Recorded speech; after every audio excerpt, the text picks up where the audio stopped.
Hi everyone and welcome to lesson 5.1. Today we're going to learn how to graph from factored form. And just for a quick review, let's remind ourselves that we can write a parabola in standard form, which we know, also vertex form, which we spent a lot of time on last unit.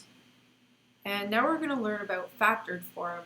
And we did learn a lot about factored form in our first unit when we learned how to factor.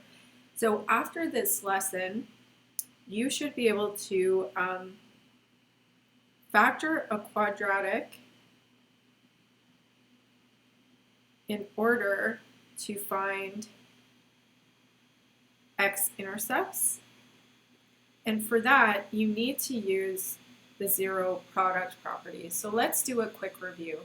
The zero product property says that if A times B equals 0, then that means either the quantity A is 0 and 0 times B equals 0, or B equals 0 and A times 0 equals 0. So essentially, if I have something like x plus 4, x minus 1 equals 0, I can see by inspection that one solution is x equals minus 4. Because that causes the first bracket to be 0, and if the first bracket is 0, the whole thing is 0.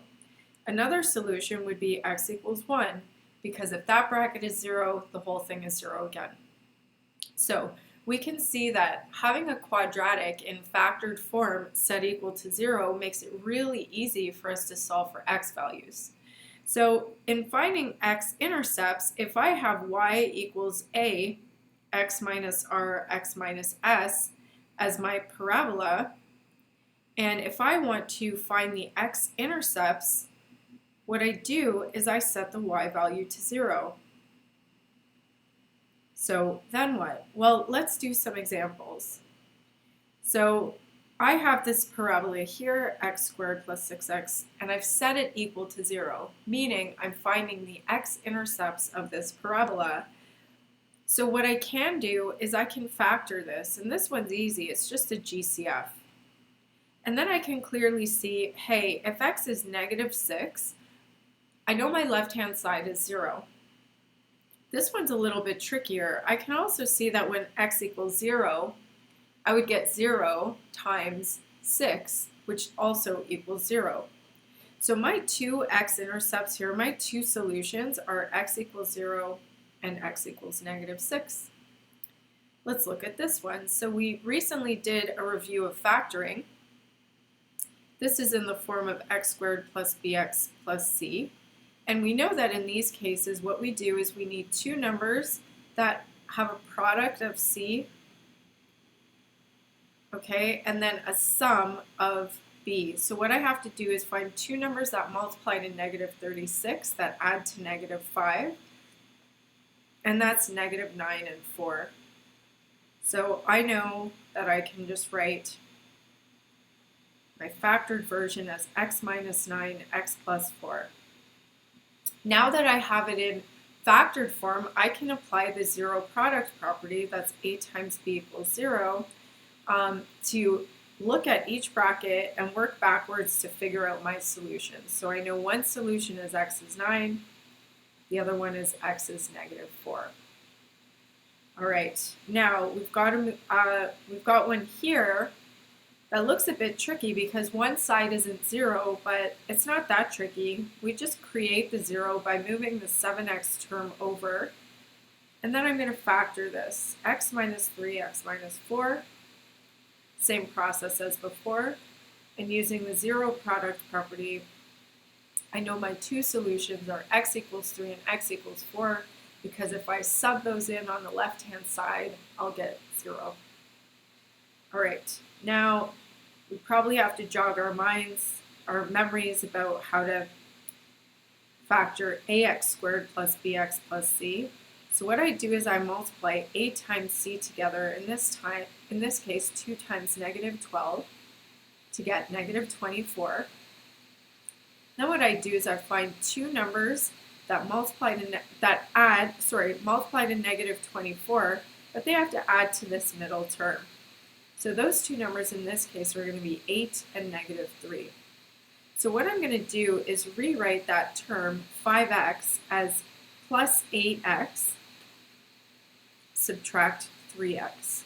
And I'm just going to copy and paste the 2x squared minus 12. So I can see that the process I've done is I've decomposed, I decomposed the 5x term into 8x and negative 3x, and now what I'm going to do is use grouping. Because I know when I have 4 terms, often I'm going to have to group. Now I know I've done something right because these two brackets are the same. I will factor that out as a GCF. Okay, and now I want to figure out my solutions here. Now the first one's pretty simple, but the second one I might have to look at for a minute. And if I think about what x value causes 2x minus 3 to be 0, I can always actually just solve for it by setting that bracket to 0. So I don't have to do all that work. I can do this by inspection, but I can see that 3 over 2 is the number that I would sub in for x for that bracket to have a value of 0. All right, 2 more, and then we'll move on to the rest of the lesson. So I need 2 numbers that multiply to negative 30 that add to negative 1. We're going to get negative 6 and positive 5. So I'm going to decompose that middle term. And I will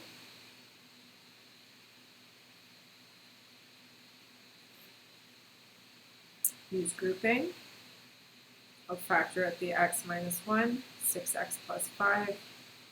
Okay, here I see that x equals 1, and by inspection and working backwards, okay, I know that my other x value is negative 5 over 6.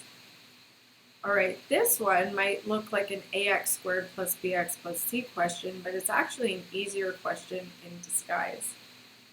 Minus, what's this, 28. Okay, so if I just factor out the 3, I can see that I get x squared plus 3x minus 28, and I need 2 numbers that multiply to negative 28 that add to positive 3. So I get x plus 7, x minus 4, and my 2 solutions are x equals negative 7 and x equals 4. So now that we've done a review of factoring and the zero product property, let's look at how it gets put to use when I want to graph a parabola. So I can see that this is indeed a parabola in factored form. And I could, if I wanted to, I could expand this and put it in standard form, but I don't have to do that here. I just want you to look at this and recognize that it is in fact a parabola. Now, if I want to state the x-intercepts of this, just like any other function, I'm going to set y to 0. I'm going to solve for x, but that's just using the zero product property. So I can see that the 2 solutions here are going to be negative 1, 0, and 3, 0. And those are the x-intercepts of the graph of this parabola. So I'm going to write it down. Now, since we know parabolas are completely symmetric, if I'm asked for the axis of symmetry, I can see that it'll be x equals 1. It's going to be right in the middle of these 2 points. But actually, there is a formula for it. Okay, and it's the midpoint formula. So I'm going to use xv to indicate the x value of the vertex. It's going to be the same as the axis of symmetry, because the vertex is always on the axis of symmetry. And basically, if you remember the formula for midpoint, we just add 2 values together and divide by 2. So in this case, xv, negative 1 plus 3 divided by 2, I get xv equals 1, which totally jives with what I just drew, this pink line I just drew, but this time I used an equation to find it. So the pink line is by inspection, but actually you really should be showing the calculation so that I know where you got it. Now, if I want to find the vertex, okay, what I have to do is I have to recognize that xv is 1. The x value of my vertex is 1. And if I want to find out the y value of my vertex, what I have to do is just sub xv into my equation for the parabola. So in this case, I'm going to sub in the value 1 in for xv, yv equals 2 times negative 2, yv equals negative 8. So I know my vertex is on 1, negative 8. Now there's one last thing that I didn't actually ask you to do, but it's very easy to do, and that's finding the y-intercept. The y-intercept happens when the x value is 0. So I can see that my y-int here is negative 6. So why does that help me? Because my next step right now is to draw the graph. So what I'm going to do is plot my vertex at 1, negative 8. I can see it's there.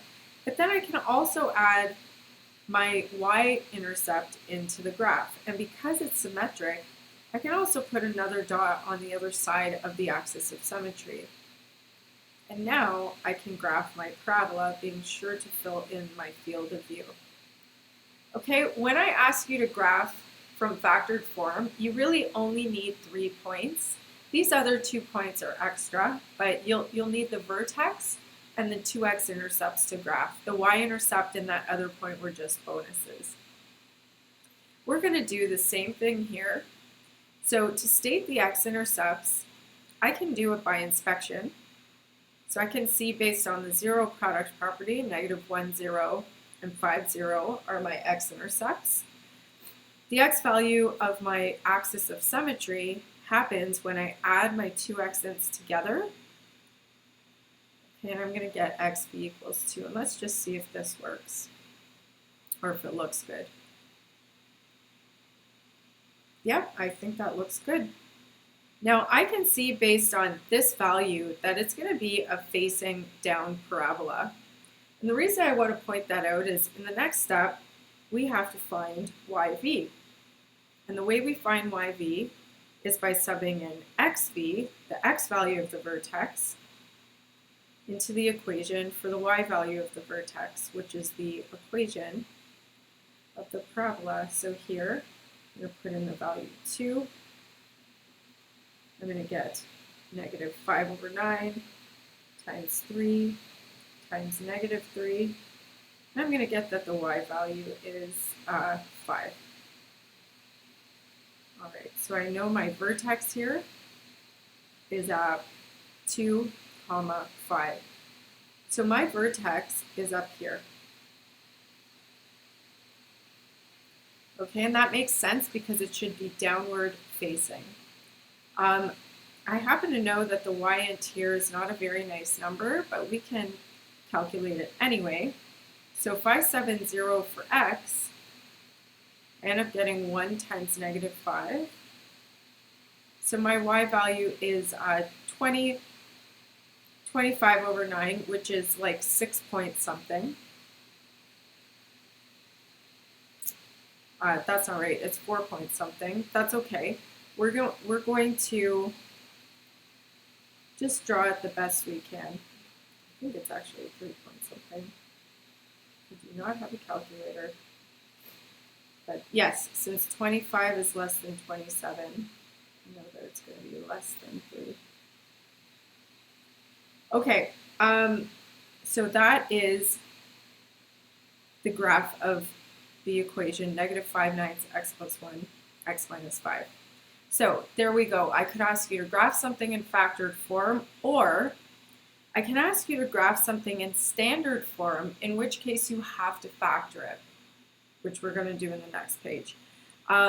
Let's just write this down. When a quadratic is written in factored form, R and S represent the x-intercepts of the graph. So my x-intercepts are going to be R0 and S0.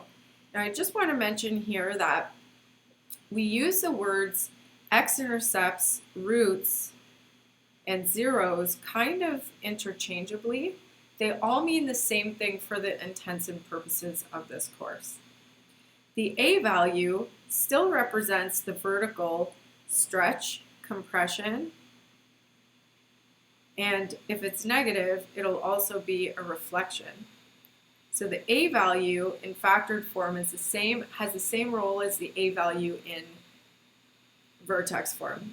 So let's look at this quadratic, and we're going to put it in factored form. And the way I'm going to do that is I'm first going to factor out a 2, and then I can see that my leftover quadratic is really easy to factor. So this quadratic is x minus 3, x plus 1. And what are the roots? Well, we can use the zero product property to find our x-intercepts, aka roots, aka zeros. And we know that x equals 3 and x equals negative 1 are my x-intercepts, or roots. So then what is our axis of symmetry? Well, what I'm going to do is find the midpoint of x1 and x2. Okay, so I just add them together, and I know that the x value of my vertex is 2. And what is the min y value? Well, the min y value makes sense because I know here that my a value is 2, so it's going to be facing up. So definitely I'm going to have a min value. In other words, this thing is asking me the y value of my vertex. So I'm going to put in 2 for x, and I am going to get negative 6. Okay, so this is my vertex. All right, let's plot this all. So we said, I know there aren't all the dashes here, but that's okay. We've got 3, 0. We've got negative 1, 0. Okay, we said x, oh, I did this wrong. xv should be 1, shouldn't it? Which changes this value, but actually I think it works out to be the same number, doesn't it? Does it? 2 times negative 2 times 2, no, it's negative 8. All right, that was a roller coaster.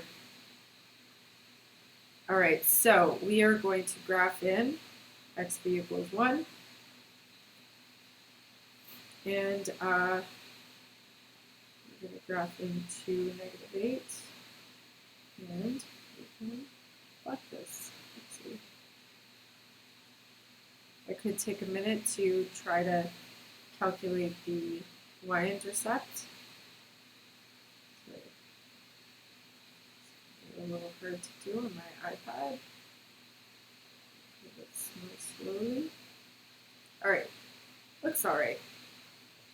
Okay, I made a change to this question. I'm not sure if it made it into your package yet, but if you have this old question, please change it to this one, 4x squared plus 8x minus 5.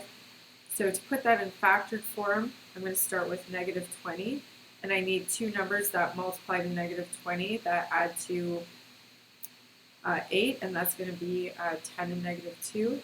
So I'm going to use those numbers to decompose my middle term in the factor of 2x and get 2x plus 5 minus 1, 2x plus 5,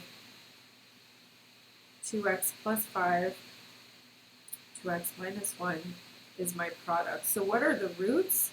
Well, I have to work backwards to see that my roots are negative 5 over 2, 0, and positive 1/2, 0. So these are ugly numbers, kind of, but they are the right answers.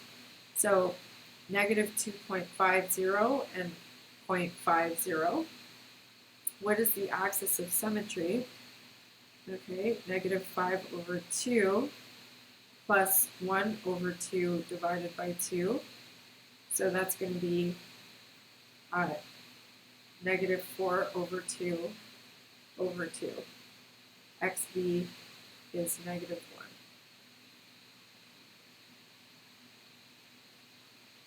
All right. And then what is YV? So YV is going to be 2x plus 5, 2x minus 1, which is 3, times negative 3, which is negative 9.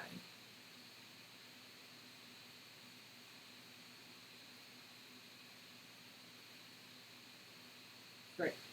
So my vertex is negative 1, negative.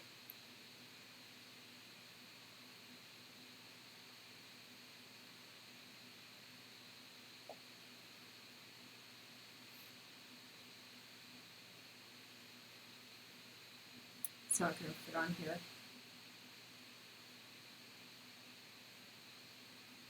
Negative 1, negative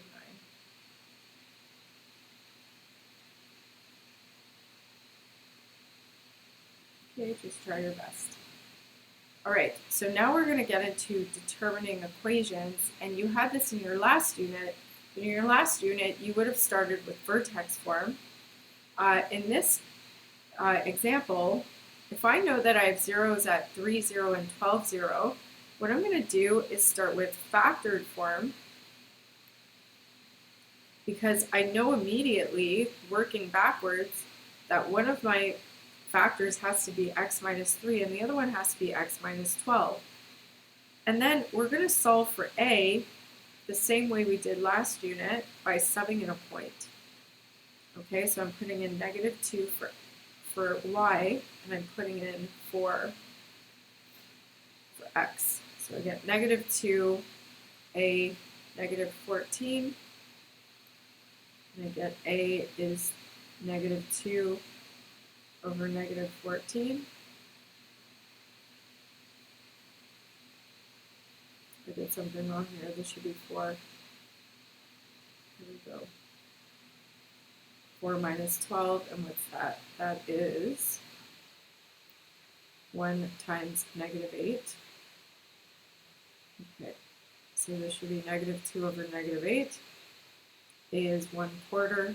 So my answer is going to be y equals 1/4 x minus 3, x minus 12.